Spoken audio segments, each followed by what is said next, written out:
as well answer it, Julian. Alistair's not going to stop until he reaches you. What am I going to say to him?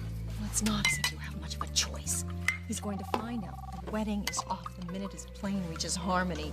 It's better he hears it from you than one of his other lackeys. I wouldn't feel quite so self-righteous if I were you. Father's going to blame both of us for this debacle.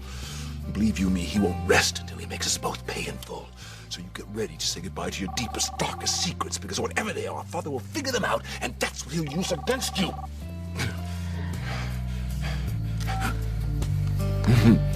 Bad news, Father.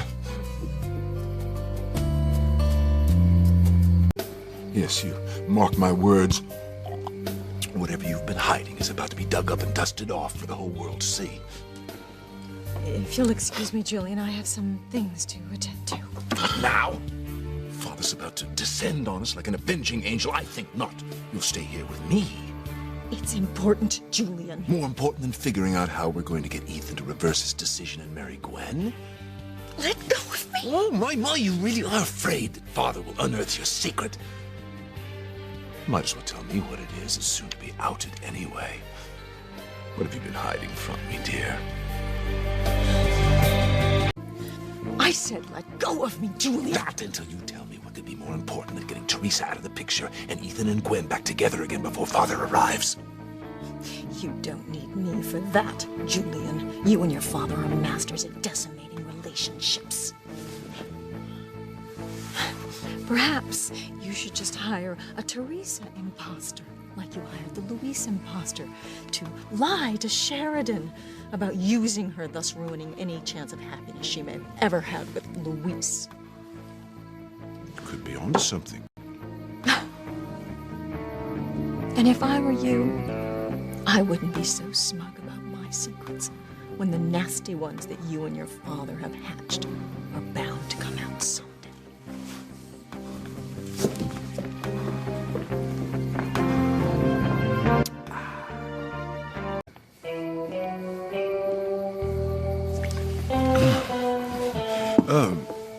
Where's dear Gwen? Well, my daughter is quite distraught, as you might imagine. Thank you. I don't see Ivy. Believe it or not, she felt she had more pressing matters to attend to. What could be more pressing than seeing that Ethan and Gwen are married? That's exactly what I said, but apparently my wife has other priorities. Thank God you understand, Rebecca.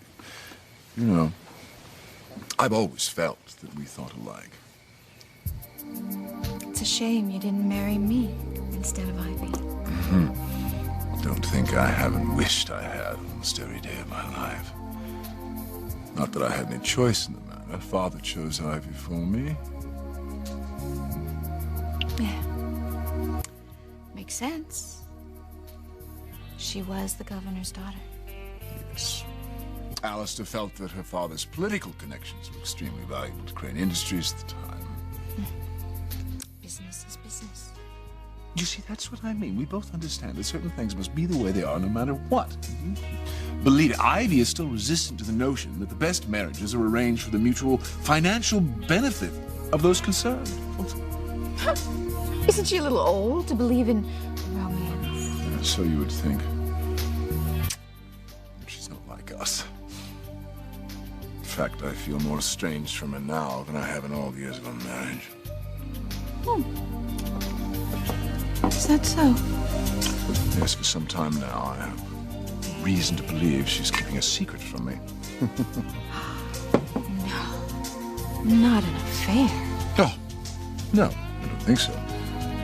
Her behavior tonight leads me to believe it concerns Ethan. Really? Yes, she gets the most peculiar, faraway look in her eye whenever his name comes up. I've asked her about it dozens of times. She won't tell me a thing. Julian, why don't you let me help you uncover Ivy's secret?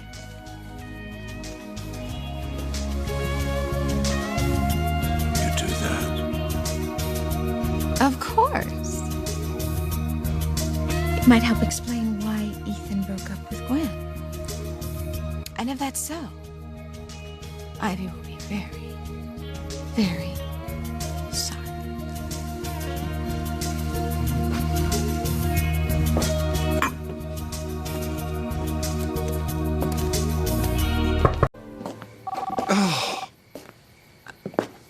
Aren't you going to answer that? I suppose. Yes, Father? Took you long enough to pick up. I'm afraid that tells me all I need to know. I can't very well convince Ethan to reverse his decision and marry Gwen when he's nowhere to be found.